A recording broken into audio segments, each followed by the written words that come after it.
তোমরা কেমন আছো? আজকে দাদির কিচেনে ছোলা দিয়ে একটা ভুনা রেসিপি করব, তোমাদের সাথে শেয়ার করার জন্য চলে এসেছি।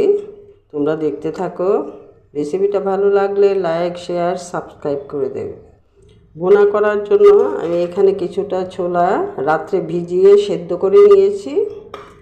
কালকে রাত্রেই ভিজিয়েছিলাম, আজকে সেদ্ধ করে নিয়েছি।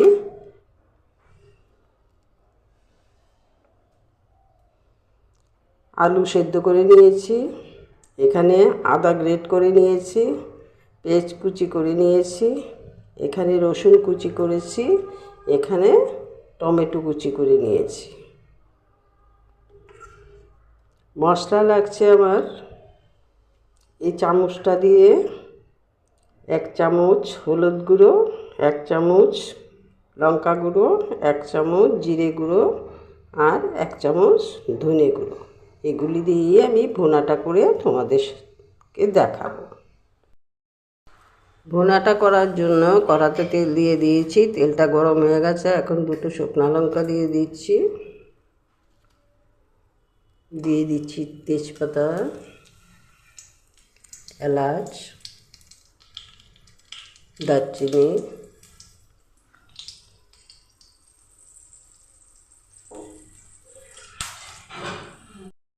দিয়ে দিচ্ছি পেঁয়াজ কুচি,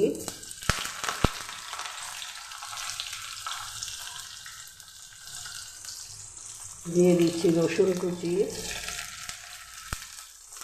দিয়ে ভালো করে ভেজে নেব। পেঁয়াজটা আমার ভাজা হয়ে এসছে, এখন আদা গ্রেট করে রেখেছিলাম, আদাটা দিয়ে দিচ্ছি।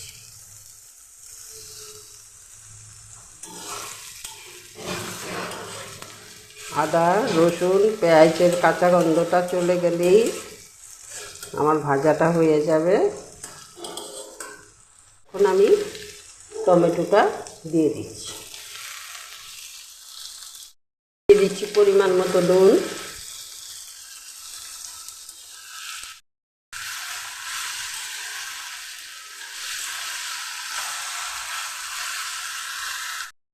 এই মশলাটা তোমাদের দেখিয়েছিলাম, সেই মশলাটা আমি জল দিয়ে গুলে নিয়েছি, এখন দিয়ে দিচ্ছি।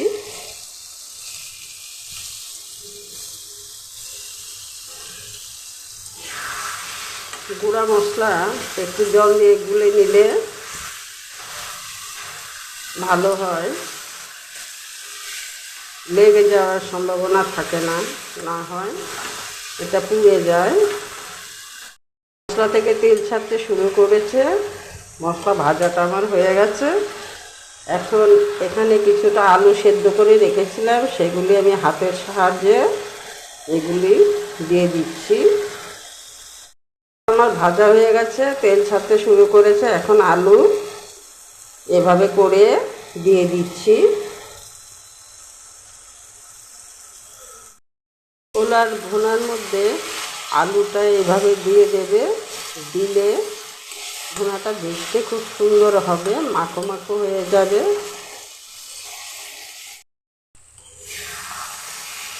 আলুটা আমার মশলার মধ্যে ভাজা হয়ে গেছে, মশলা থেকে তেল ছাড়তে শুরু করেছে। এখন আমি ভুনা করার জন্য যে ছোলা সেদ্ধ করে রেখেছিলাম, ওই ছোলাটা আমি দিয়ে দিচ্ছি। তোমরা একবার বানিয়ে খেয়ে দেখবে, দারুণ হয় খেতে। ভুনাটার মধ্যে কিছুটা গোলমরিচের গুঁড়ো আমি দিয়ে দিচ্ছি, টেস্টটা খুব ভালো আসবে।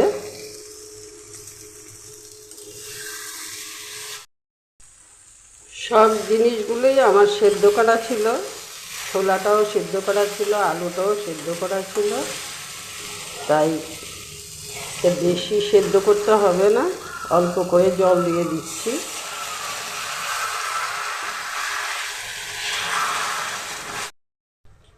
ছোলার ভুনাটা আমার হয়ে গেছে, এখন কিছুটা কাসুরি মেথি দিয়ে দিচ্ছি, তাতে টেস্টটা খুব ভালো আসবে। তোমাদের কাছে কাসুরি মেথি না থাকলে তোমরা ধনে পাতা ব্যবহার করতে পারো।